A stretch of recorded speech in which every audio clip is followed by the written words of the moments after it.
Okay, what is going on, everybody? We're having technical difficulties already.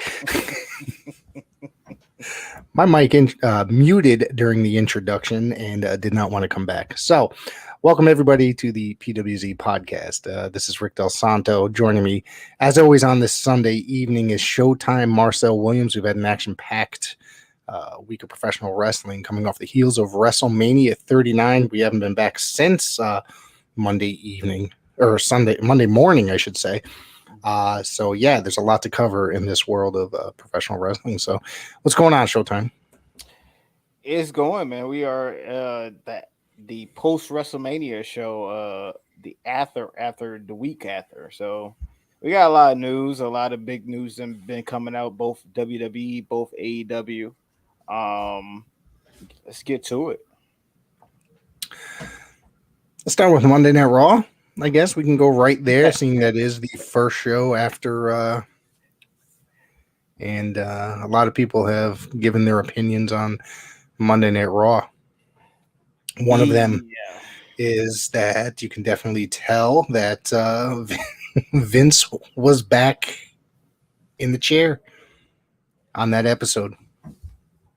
Yeah, it's been talked about as the worst Raw since for a while now. I mean, you could tell somebody else wrote this show. You could by watching it, you could tell what segment was different from what's been going on for the last 7-8 months. So yeah. It's just unfortunate, man. I mean, all you had to do is just let the guy do what he needs to do. It was already weird enough Triple H coming out there mention to us that everything is fine, everything is okay. And after all the WrestleMania numbers that he was giving us, but he made sure to thank the roster and thank everybody in the back and thank the fans, and it sounded like a farewell. I guess he must knew what was up. But as we go into the future of SmackDown, what happened later on in the week, but Raw was a different type of vibe, I'll tell you that. It was definitely a weird one, as we'll break it down and get into it. But before we get into that, I want to say hello to T and Coupon. Thank you for tuning in, my friend. Happy Easter to you as well. Happy Easter. Quite the eventful Easter, I should say. So we're wrapping it up and taking it easy for the rest of the night. I'm going to sit here and talk some wrestling stuff. But yeah, Triple H opened up, said that the fans do not need to worry, obviously.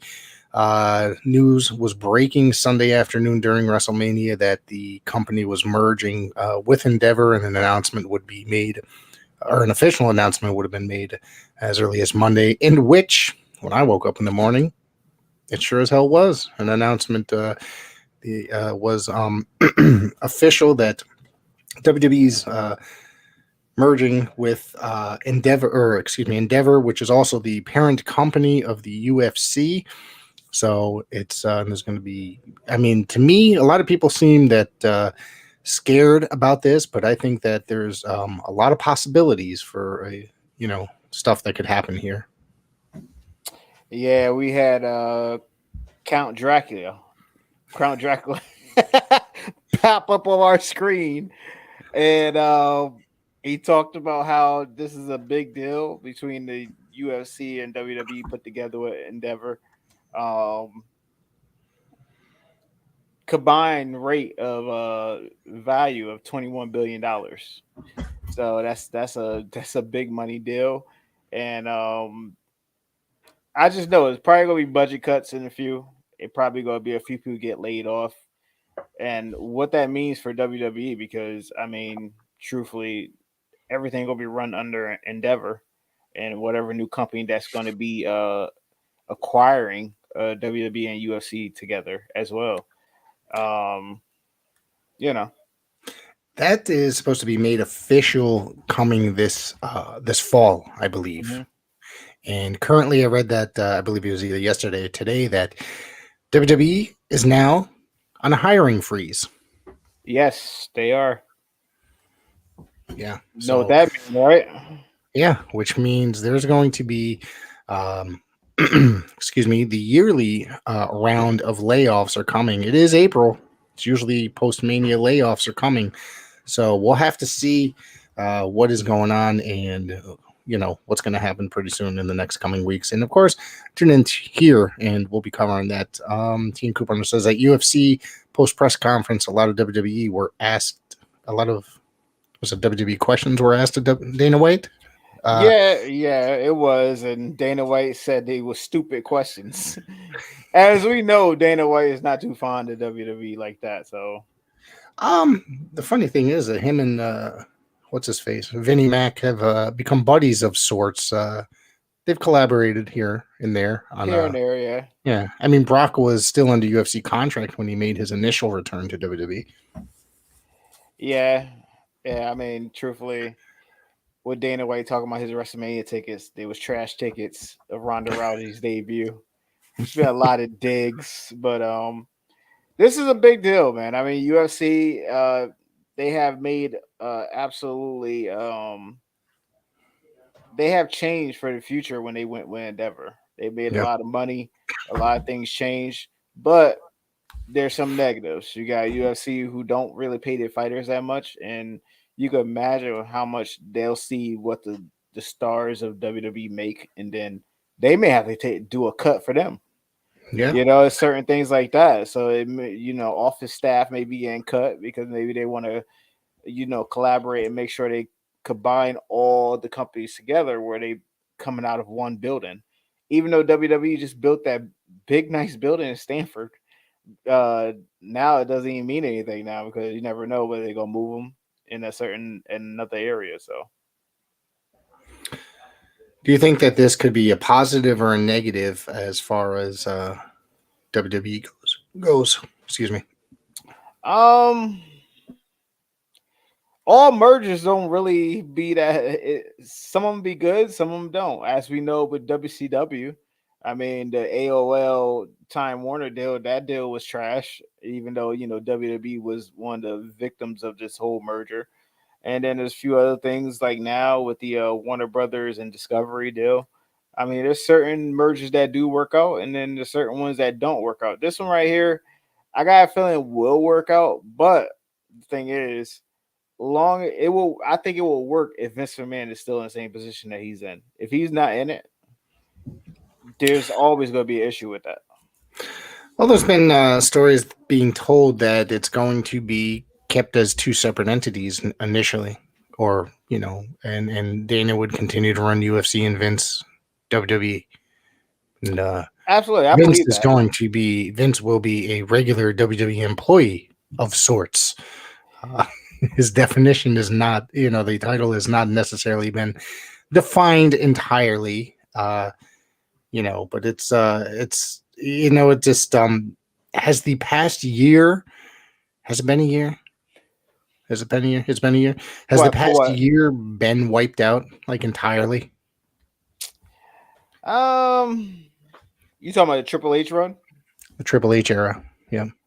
No, it haven't been a year, but the thing is, it been like 8 months. But I kind of feel like it was 8 months of us knowing that if Vince McMahon, God forbid, I mean, he's gonna pass away later down the line, but if he It wasn't could happen here, tomorrow. He's up there, man. yeah, he is up there. But I mean, he could pass away tomorrow, and now we know how the company gonna stand without him. It's not like there's no more questions of, oh well, what's this company gonna be like going forward without him? We know we went the last 8 months without him, so I mean, and it went well. They drew a lot of money. They sat here and built stars. They had probably the most watched WrestleMania to date because all the story that was being told. Without, you gotta think of it this way. This was like the only WrestleMania without that much part timers on there. I think you had only John Cena and Brock Lesnar on there. And I mean, you could count Roman Reigns probably, but the thing is, he's like a regular champion on the regular roster, but he just got a lighter schedule, which is, I guess you want to say part timer. I guess you got to throw it at me, part timer. I But wouldn't necessarily say part timer. He's got like the Hogan schedule, I guess. Where yeah, he would come out on TV probably once every couple weeks, and he would make his title defenses at the big, at the pay-per-views or the big, he would be on, he would do house show loops and stuff. yeah, exactly. So I mean, truthfully, we know how it worked, but it was a dream. I'll say it was a dream. Um, as we fast forward to SmackDown, we seen that you know, we seen that Triple H was in charge of that, but he still was getting sent notes from Vince McMahon as well. So, I mean, now this guy is all the way in. He's as we seen for Raw, he really all the way in and back to the same old nonsense. It's unfortunate because why would you want to sit here and mess up something that was so good? But that's what happened when egos get involved with business. Um, all right, I'll say that.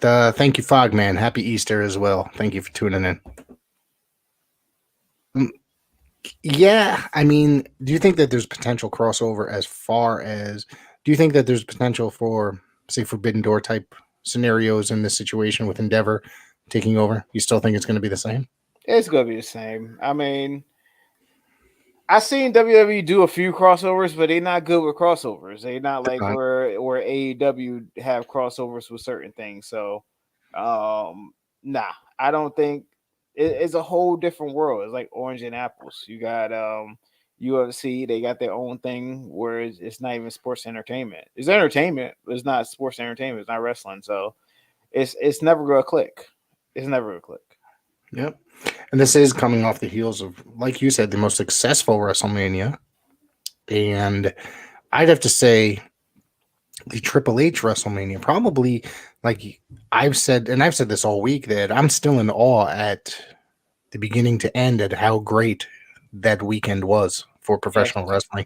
WrestleMania.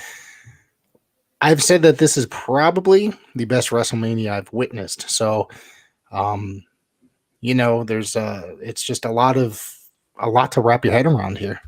Yeah, it is. I mean, it's unfortunate. I've seen with Raw as we go through some of it that it was a wake up call. It was like, oh, okay, now we see what's going on. This guy is back.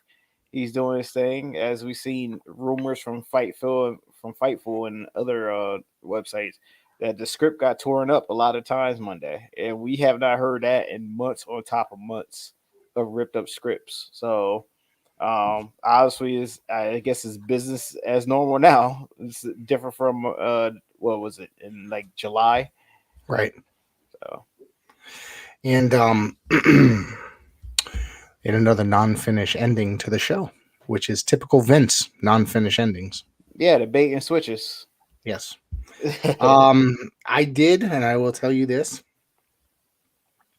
I sat through the entire 3 hours for the first time in a very, very, very long time. I don't think I've ever sat through a 3 hour episode in its entirety. Well, you're not the only one. There's a lot of people that sat through this because obviously for the last few months, Raw has been a very somewhat watchable content. So everybody was wondering how this after WrestleMania Raw was going to be under what we thought was Triple H regime still, but obviously we got the most terrible Raw of all time since probably uh, the middle of summertime. Yeah, the ratings were at the all-time low for a post-WrestleMania show. They said that it was the worst rated um, show post WrestleMania. I got to tell you that I don't know if I was just in a great mood because it was such a great weekend presented by WWE that I was all in the mood for it, and I sat there for 3 hours. I enjoyed the Roman and Cody segment in the beginning of the show. Mm-hmm. I thought that was well done, and of course Brock. They said that. What did he say? He couldn't get anybody that's not allowed to get a world title shot or something to that effect. Yeah, they say he had to find a partner that couldn't get a WWE Universal Undisputed. I got it all messed up. Either way, WWE, the undisputed WWE Universal Championship shot. So Lesnar came out there, which I was surprised about. He came out, and we had a big tag team match, which I knew something was up because we haven't seen Brock Lesnar perform on Raw in years. In years, yeah, and also Roman Reigns in months he has not been on Raw performing. So I kind of knew something was up, but I was like, okay, that's a big main event for after Raw. Why not? But as we fast forward to the main event, because some stuff in between was not that good. I really don't want to review it. If you want to review it, I'm down. But I kind of knew that Brock was going to turn on this guy because Has we ever seen Brock in a tag match since he came back from the UFC? Yes, but hmm. I believe that we have at least once from my recollection. You I sure? don't ask. Well, you know what? I'm going to have to do many years of research. Um, so let's see this. Let's see this. This is a really good, interesting comment by Tian Couponer here. I'm going to read it out loud. Heard that originally Cody's partner was supposed to be Braun Breaker, but Braun was to turn on Cody, which I believe didn't. I didn't catch it over the weekend, but did Braun turn heel over the weekend or on NXT? On the NXT, yeah, he turned Yeah, heel on the NXT on Tuesday. yeah. I don't know, and that's another thing too. Is NXT will turn it back to NXT 3.0 or it's crazy, right? NXT, who gives a fuck? Exactly, Like, exactly. It's crazy. they started just when, and that's another thing is NXT started to get momentum again as far as like being a decent show, and then now it's kind of down the shitter again. Bring Like, back this. or that's it's not even that it is down the shitter. It's just the prediction is that is he just going to go back and use this as a developmental area. Bring back the Skittles. But what We'll did have to you think about what did you think about the Brock Lesnar beatdown of Cody? Because he tore his ass up. It was interesting because it's like, all right, they did this big introduction as if it was like a huge championship match without the, Mhm. they let the guys do their intros and didn't introduce them while they were entering to the music. They had them all sitting there in the ring and did it as if it was like a huge title match.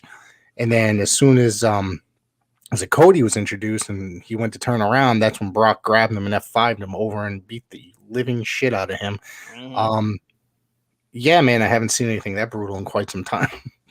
Yeah, and nobody decided to help him. Kevin Owens, Yeah, Sammy. Kevin Owens, Sammy, and they've been running in and helping everybody. I mean, but they're not part of the gang. Well, the thing is that Sammy and Cody do have a sub story going on as well. Yeah, like nobody So cared to help this guy.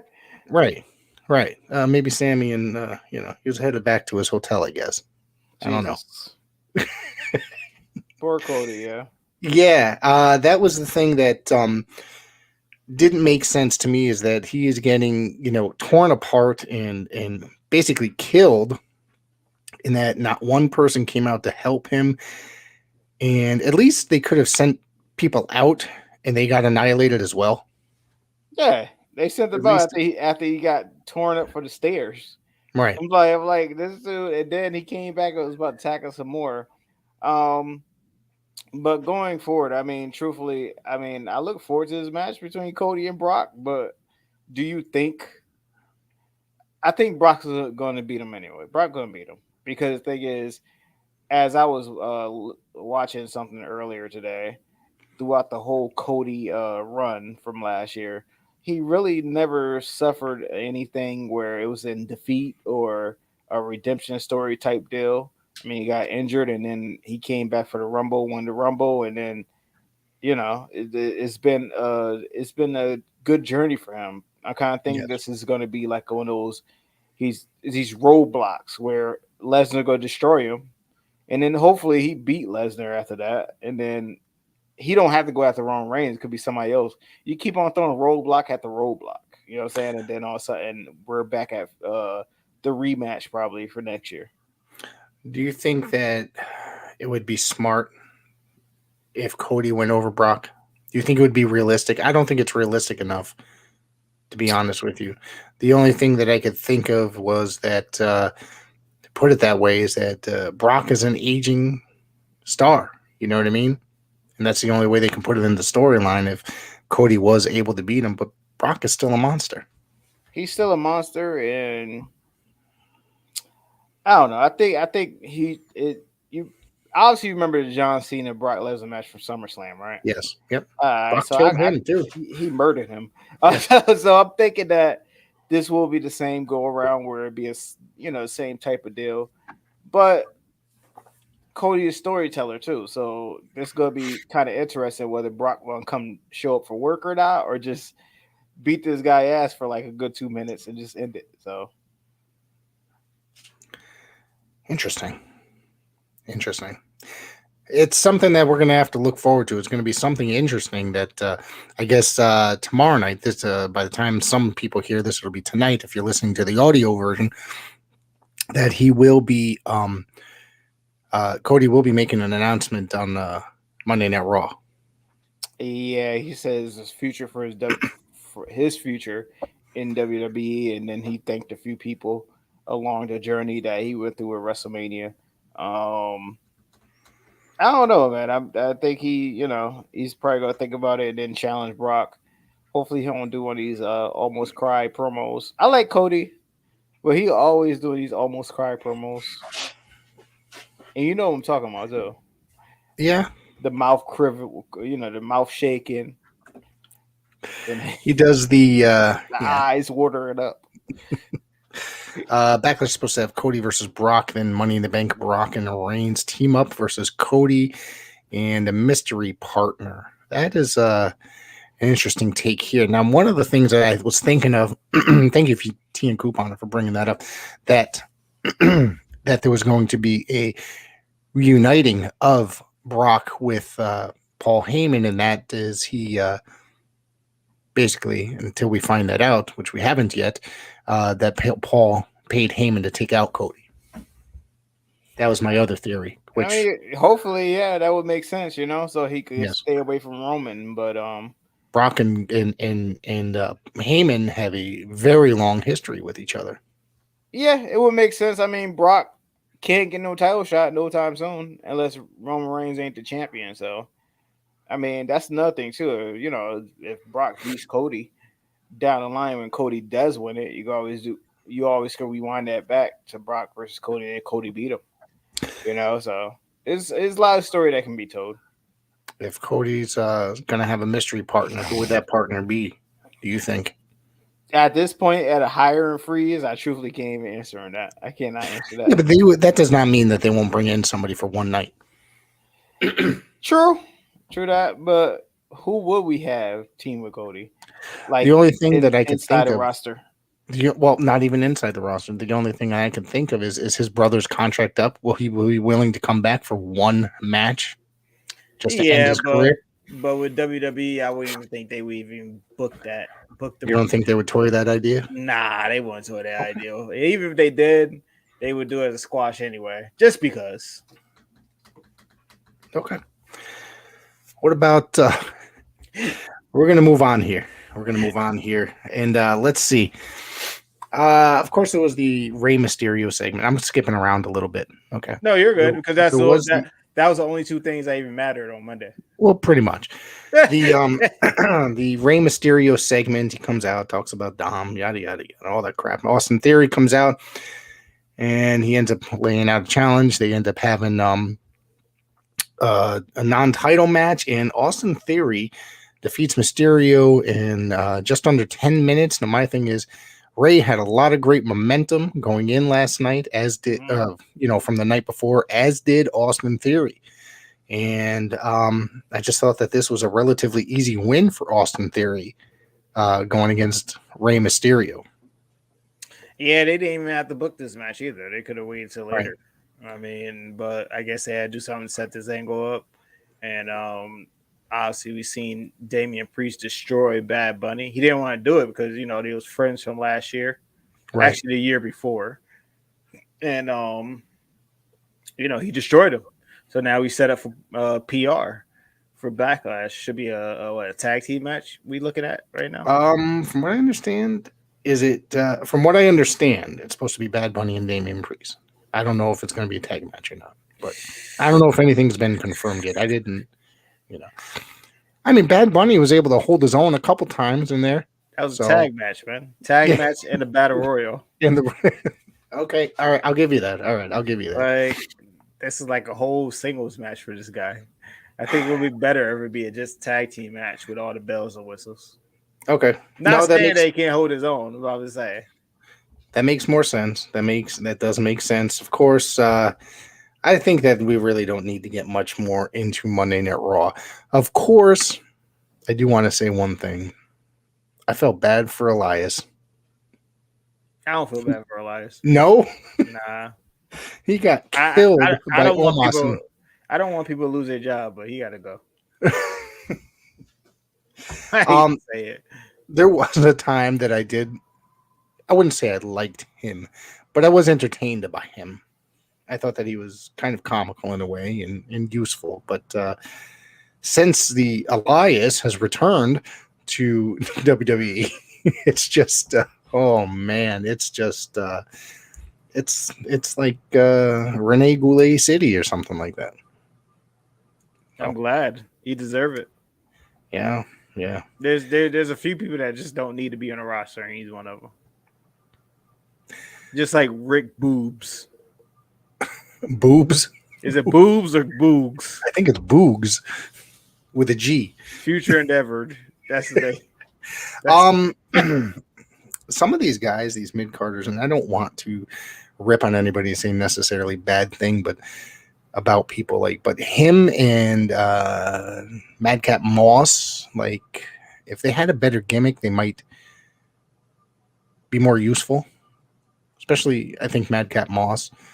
I think that Boogs needs more seasoning, and I think he was brought in way too early. Maybe go down to developmental and learn how to actually work a little bit better. Nah, he needed to keep on doing the Old Spice commercials that he was doing for WWE. Madcap Moss, he needed to drop the Madcap name and just go back to Riddick Moss where he had it. That was a more cooler name. That definitely is pretty cool sounding, but he needs to be taken more seriously. That's the other thing, or have more of a serious character. So yeah, he does. As you know, the whole thing with the, I think the Corbin era, where is the teaming with him, was the thing that ruined it. Right? Anything that's with Corbin is bound to be bad luck, unfortunately. Even the fresh air. Damn, I didn't say all that. I didn't say all that. Okay. Let's get into Dynamite. How's that sound? Nice. Not saying that I'm an AEW fan through and through, but this show was all right. It was solid. It was not bad. I enjoyed, for the most part. AEW's been picking up a little bit. You know, like I said, I had since we were on a little bit of break about doing weekly stuff, reviews. I was not necessarily keeping up with a lot of the Raws and the and the Dynamite and stuff like that. But now that we're back here, I'm keeping up more. So I've been kind of impressed with the shows a lot more. And I thought that this was all right. Last week's I preferred. I thought it was really good. But this one started off Ricky Starks supposed to take on Juice Robinson, but then in a no contest when Jay White, hit the ring, proving one thing. He did not sign with WWE, and he's all elite. And he attacked Ricky Starks. Yeah, he basically cut all the rumors right away by showing up and being a Dynamite. Kind of thought the camera views was kind of messed up when he came out. That's all right. I didn't know what was going on at first. I'll be honest. Exactly. You would think that they would have that all good set up, but that's AEW's cameraman. I mean, they catch Moxley bleeding.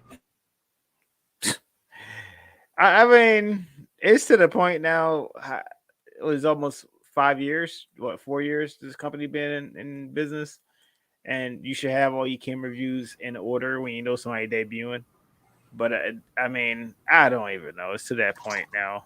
But this was a good get. But it goes back to AEW is just the hiring process. We talk about WWE doing cuts. AEW got a whole lot of people on their roster. You still got Swerve Strickland. You got Keith Lee, which we finally seen him pop on Dynamite after a while with the silver, looking like a silver fox. You know, and but hopefully he don't blend in with the rest of the roster, and because Jay White is real good. He's real good. He's a real good heel, real good performer, and I hope he be up there, moving on up to the AEW championship scene. Well, that's what I was going to say is if they are thinking properly, if Tony Khan wants to do this the right way, he needs to be push Jay White immediately to the moon. Have him in that scene. The guy has proved that he can do it all over the world. Look at former IWGP champion. So this guy's no schlub. Nah, He's he's not. one of the best international stars to be picked up by AEW. Maybe AEW should start thinking about some of the guys that they have on their roster. Nah, they do. I mean, there's just like I said earlier with Keith Lee and them. Like, the only way you see him is on Rampage. So it's like, okay, well, like you got all these extra people that's on the roster. Good, then you bring in Jay White. What you gonna do with Jay White? You got a good year plan for Jay White going forward, or you just got him just to get him. There's difference. There's either you gonna get him to make the whole roster better and do like a new and improved type roster, or you just gonna have him just to have him. And then he just gonna be in there with what do you call it? What's his name? The one that attacked him. Who are you referring to? Juice Robinson. Like, oh, Juice Robinson. Sorry. Yeah, so you gotta sit there and mix with Juice Robinson, and then we just don't know that Jay White on the roster anymore. Of course, Tian Couponer in the comments is down the road, White versus Omega on a pay-per-view. That, I think, would be a very good match. Is that what my opinion is? What let's just get to this now before we get through the rest of the show, because Tony Khan, of course, announced that AEW is going to be at Wembley Stadium, which holds roughly 1,000 people. Excuse me, Jesus, 100,000 people. Yeah, well, they could sell that out, no problem. 100,000 people. And my thing with this is AEW going to be able to pack that place? How much did WWE put in there for SummerSlam 1992? Over 84,000 people for SummerSlam 92. This is a different era, different company. Would AEW, do you think they have any chance of putting that many people in there? No. I could see them doing at least 50,000, maybe 60. I'd be surprised if they do 60. But what can you have come in there to bring in all these fans for this one night of All In? I mean, maybe the time that they almost sold out the Arthur Ashe Stadium the first time, I would have said, okay, maybe they could do it. But at this point right now, where the promotion is kind of like in a little plateau right now, where their ticket sales is not even that good like that. So, but this is their first debut.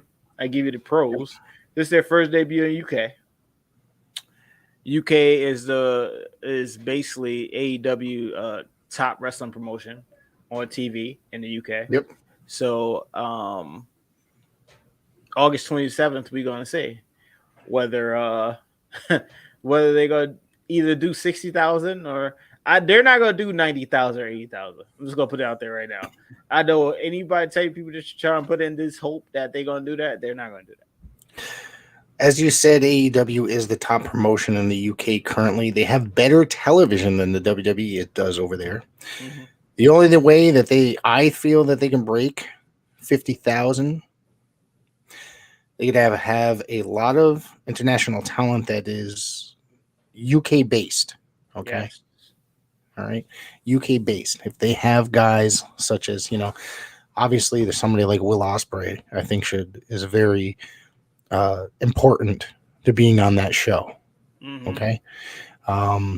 Jay White is one, obviously. He just signed a multi-year deal. I forgot to mention that when we were discussing him. There's a lot of other guys that they would have to bring from the UK that are very popular that they would need to bring into AEW, I think, to hype them up for that show. Mm-hmm. And to be able to get anywhere near 100,000 people. I don't think they'll do 100,000. You said 50, maybe 60. I think that All In was the thing is that they said they can't sell a 10,000 seat arena.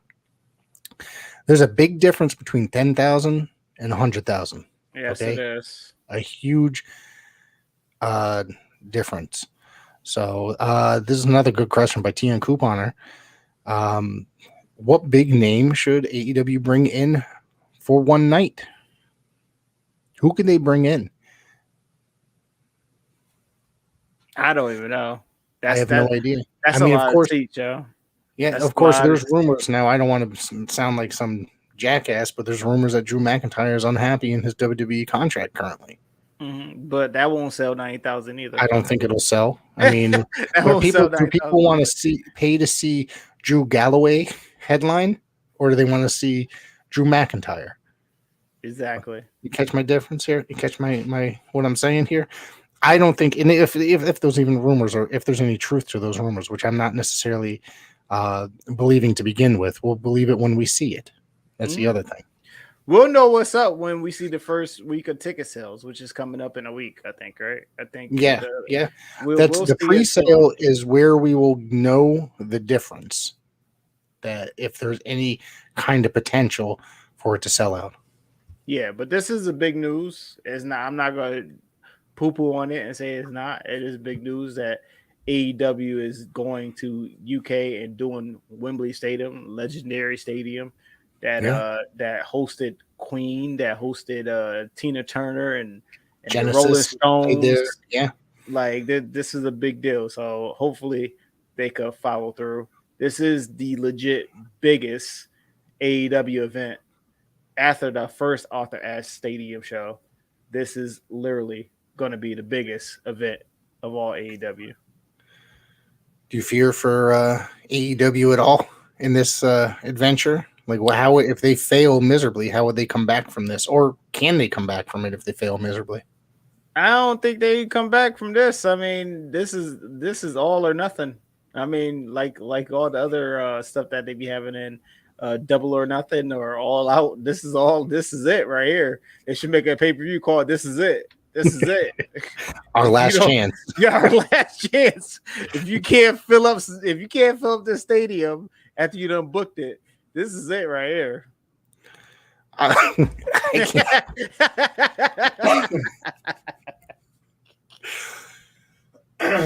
Sorry. This is it. This is it right here. This is a bold statement, I think, from Tony Khan. It literally is. What can they do? Is there going to be cross promotions with other groups from the UK, other wrestling groups? Is there any way that could help bring more people in? Progress and such, I mean, going into this, Tony Khan, he's a smart guy. I know he have his moments where he's on some powder or something, but all I know is he doesn't sit here and book anything that's way over what it's supposed to be. If anybody sat here and threw an idea on me and say, "Oh yeah, let's do this at Wembley Stadium," I'm like, "How are we going to fill this up?" So obviously, he must have some sort of plan to fill this building up. But this is a big deal, man, and I just hopefully it gets followed through, and I just hope.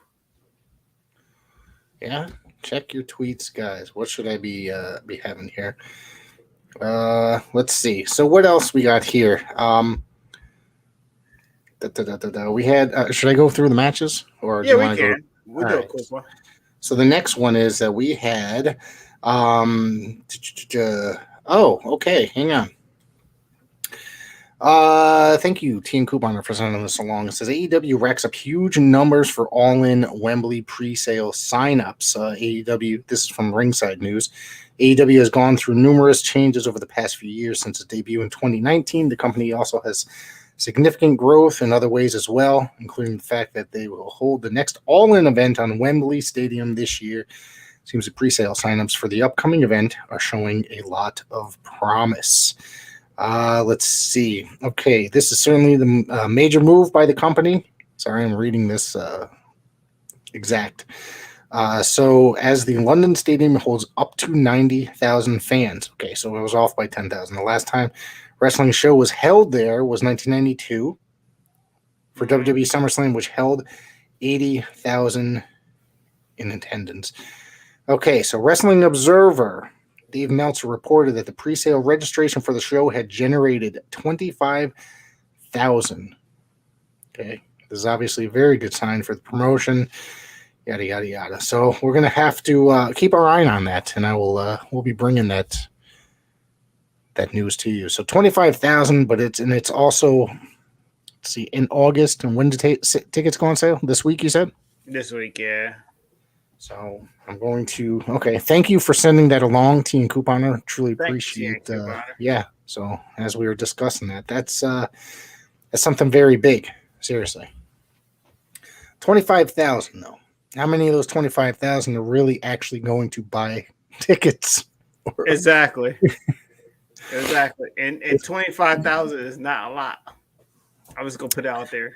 It's a decent amount. We'll just say that. It's all right. It is a decent amount. Yeah, well, It's all right. I mean, I can't draw 25,000. I don't think. I mean. Anyways, we're gonna have to keep our eye on that number. I'm gonna have to continue to look at that, and it's very interesting to think that there's like you said, 90,000 people, 25,000. How many people are actually going to get on board that day that they go on sale for the pre-sale that have registered? Hey, 25,000 don't look good in a 90,000 fan arena. That'll probably be just the floor, to be honest with you. Yeah, that's just the floor in general. Have we seen SummerSlam far shot of SummerSlam 92, the floor? Like, and how many people are going to be traveling internationally to see this event? That's the other thing. Thank you. That's another thing too. Like, wrestling fans are crazy. We'll say that. And not only that, passports is kind of on a freeze right now. I heard they're on a backlog, so that's even another problem. All right, we'll have to see that and keep our eye on out. Good mission. I mean, WrestleMania 3. It was at the Pontiac Silverdome. Everyone was wondering how they go sell supposedly 93,000 tickets, and they did. So, come on, man, Vince never lies. We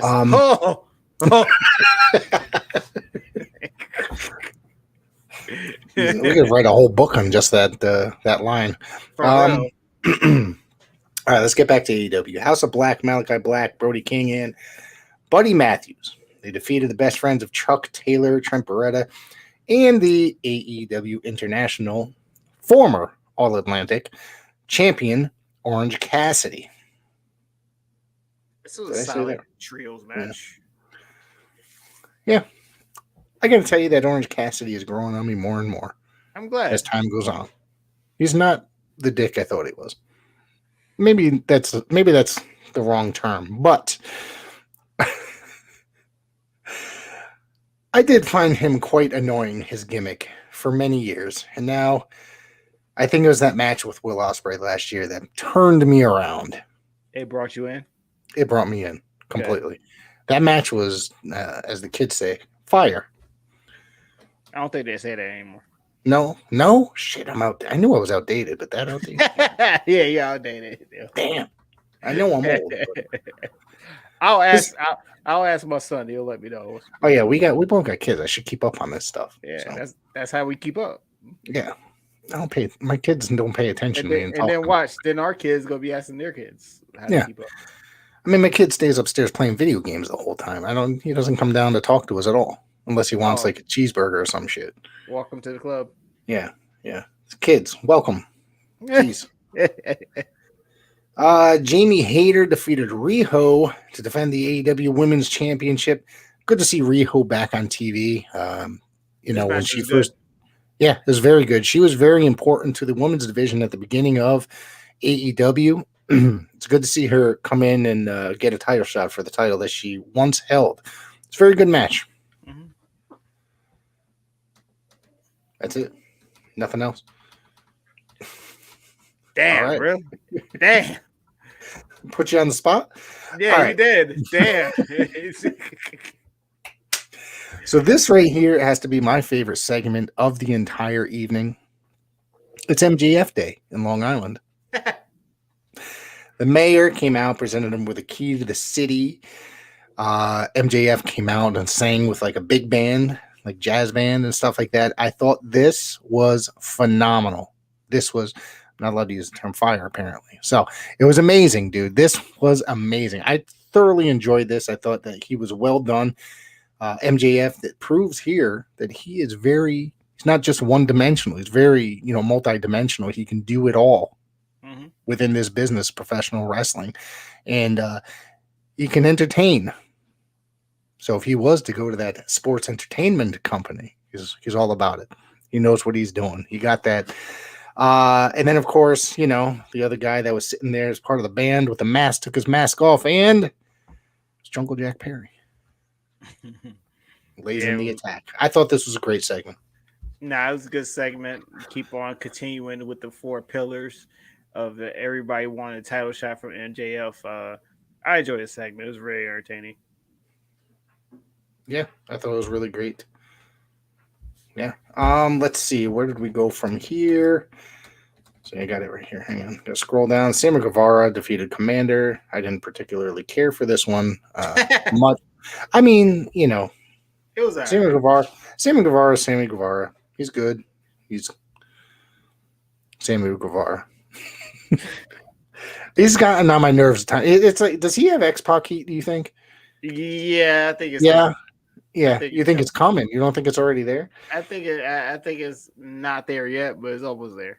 I know a lot of people that are just like, man, I can't stand that guy at all. Like legitimately. Yeah. Not because they're supposed to, but because they have they just can't stand the guy. Hook defeated Ethan Page to defend the FTW title. Yeah, Hook streak continues with the FTW championship, which is not AEW championship at all. Is I guess what you call it, non-sanctioned, I guess. Yeah. Kind of. But yeah, man. I mean, the most important thing that happened was the Blackpool Comeback Club segment. That was good. Just like TN Couponer reminded us. Thank you. I don't know what we'd do without you sometimes. Yeah, they came out and they it just says, they just beat up a bunch of different guys. Yeah, shout out to Brother Greatness for having a match on AEW Dynamite. Congrats to Brother Greatness. I forgot about that. That was him. Right there on AEW Dynamite, local guy from our area, right up there on national television on one of the biggest companies in the world. So congrats, brother. Congrats. Yeah, that was awesome. It's awesome when we see people from our scene out here on that television, isn't it? It is. It's always good. When are we going to see Showtime? I'm putting you on the spot. No. I'm retired again. Oh, I've heard that before. I do not believe that one bit. Retired again. Yo. I do not believe that one bit. Of course. Now, this next match answers all the questions of a lot of people, I guess, right? Yeah. You think? FTR came out after many rumors as to, they're not going to re-sign or they're unhappy or yada, yada. They came out and defeated the Guns to win the AEW World Tag Team Championships. Excuse me, World Tag Team Championship. All right, got it. So congrats to FTR. I thoroughly enjoyed this. What you thought about the Guns coming out to Mini Men? Coming out to what? Mini Men, 50 Cent. I don't know. I didn't know what the hell. I mean, I know who that is, but I don't know many of his songs. You don't know you don't know about Mini Men? I'd have to ask my wife. I have no clue. Is your wife close? No, she's upstairs. I'm in my office. You should text her and be like, "Do you know the song Mini Men?" I'm definitely going to ask her. And I've seen him on that. What's the TV show he's a part of? Is he Power? Is he on Power? Yeah. I've seen it. Do you watch that show? I did once upon a time. It's a good show. Yeah. Now they got like spin-offs and stuff, and I'm just like, now I can't even keep up with it. Now they got 6 spin-offs. Holy shit! Probably, yeah. And then that guy Tommy's got a show. I'd like to fucking kick the crap out of that guy. He annoys the hell. Why, man? He's just annoying. Tommy is a pain in the ass. Now this was a good tag team match, a good closer. As you said, the answers was answered as FTR is a keeper for AEW. So this was a good tag match. I'm looking forward to seeing the Guns in the future. They gonna regain those tag titles down the line. They're real good. You got a compliment in the crowd. There you go. Oh, oh, nice. I appreciate that. There you go. There you I go. appreciate that. Yes, Team Couponer, NWA crowned their first women's television champion. It's Kenzie Page, correct? Defeated Max the Impaler. I did watch the NWA pay-per-view now that Team Couponer brought it up. Let me tell you, during the main event, my feed just dropped. Just boom. It was no longer. Then I went to go turn it on, and it just kept saying, it'll be available shortly. Normally, when a pay-per-view ends, it's usually available within a few minutes to stream, correct? Even on Fight? That's correct. I got one question, though. Almost 24 hours later, it took. So I didn't even watch the main event. However, I wouldn't have wanted to watch Tyrus wrestle anyways. So he retained the title. EC3 is the new national champion, and that is our NWA news for the week. Go ahead. Well, you said Tyrus retained the championship. He retained the title. So I got a question for you. Sure. Since you watch NWA. Yeah. How you like Tyrus as the NWA champion?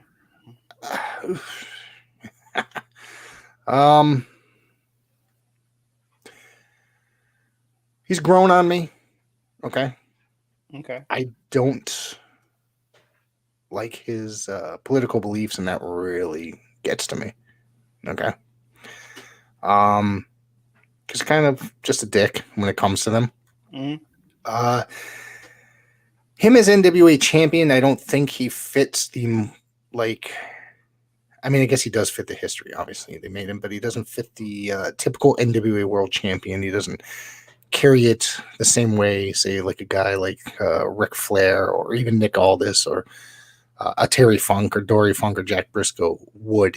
But of course, professional wrestling changes throughout the decades and years and stuff like that. So, of course, Marcel, from doing this show for almost 2 years with me, that I am very traditional when it comes to my wrestling, but I tend not to accept change and sometimes. So it's not necessarily for me. Billy Corgan seems to be extremely happy with Tyrus as NWA champion. I wish that, I understand that there's probably a good crossover market there. Mm-hmm. With him being on Fox News, and so it gets maybe some attention on the NWA that normally wouldn't, and eyes on that belt. Yeah. So I see that, but I don't think that he fits really as NWA champion. He gets winded within 2 minutes. I mean, let's be serious. Does he? That's legit. I have heard about that. I mean, you should have seen his debut. I mean, he basically got winded walking to the ring. Sorry. Yeah. Team Couponer. I'm going to read this one out. And this is basically what I was in the middle of saying. I think NWA put the title on Tyrus because the Fox show he is on, more exposure. That's exactly it. Billy seems to be happy with him as champion. He says a lot of people don't like it because they don't like that he's on, but him being on the Fox show and being NWA champion. But it's not my company. I love the history of the National Wrestling Alliance. It's just I don't think that it makes a lot of sense. But Billy thinks it makes sense, so it's up to him. He's the boss. Exactly. So did you watch either Rampage or Battle of the Belts? Nope. Oh. I hate to be that guy, but nah, I didn't.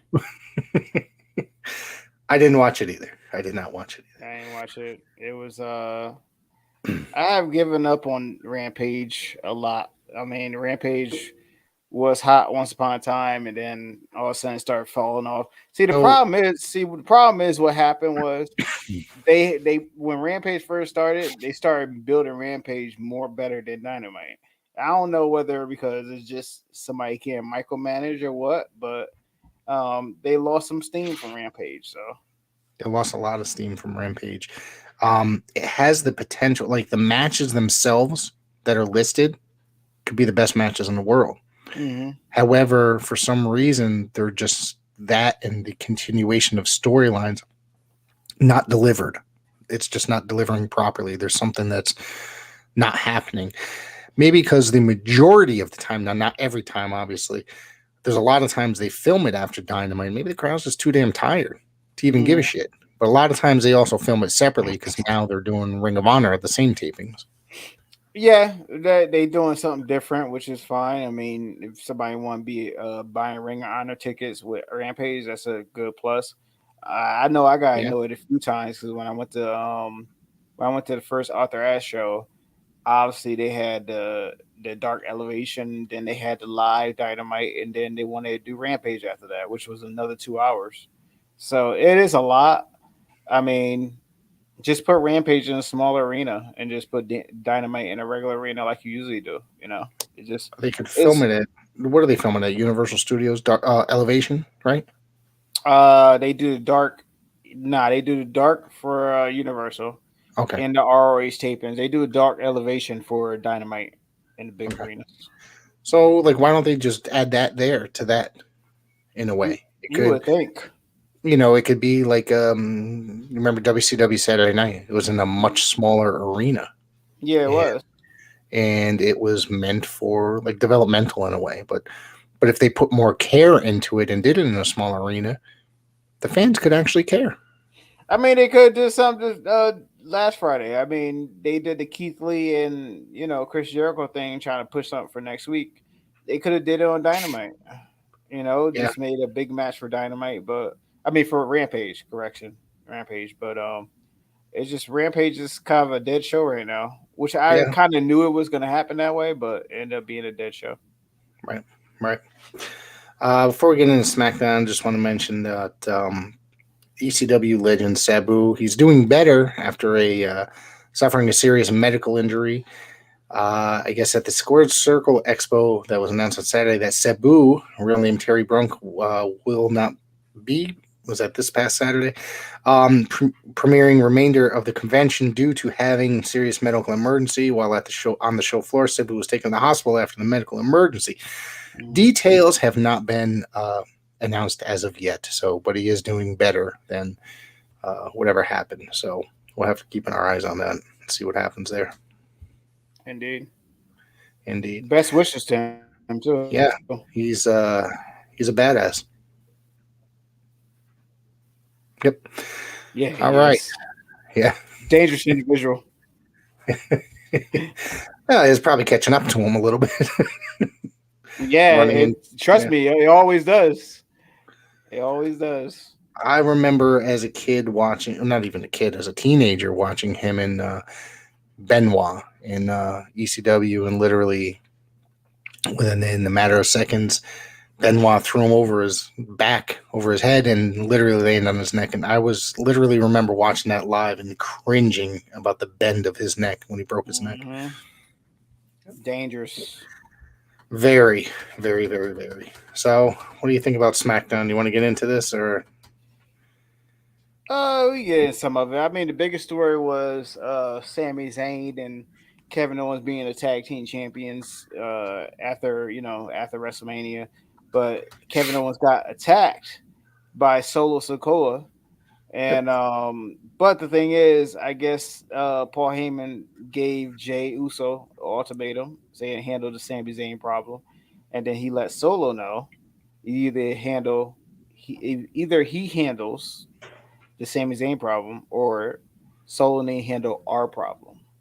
So that was a whole thing where we was trying to get through whether Jay Uso going to make the bloodline or whether he not. But the biggest news that came out of SmackDown was the return in a few weeks of your favorite, the WWE draft. did we mention that Vince is back? Yes, we did. Oh, okay. Now that makes sense. Okay. Yeah, we were back with the WWE draft. That will be in a few weeks. That was the big announcement from Triple H. and on top of him reminding us how much of a big event WrestleMania was again. And We'll hear that one more time on Monday. I think so, yeah. Yeah. Again, until Black Backlash comes up, probably. Um, but SmackDown was a good show. Had a good main event between Sami Zayn and Jey Uso. Throwing us a little swerve. We thought he gonna help out Sami Zayn after Solo attacked him. But SmackDown was a solid show. You knew that it was different from what we got from Raw from last Monday. Do you think there's a chance that Jay will no longer be part of the bloodline? Like a chance?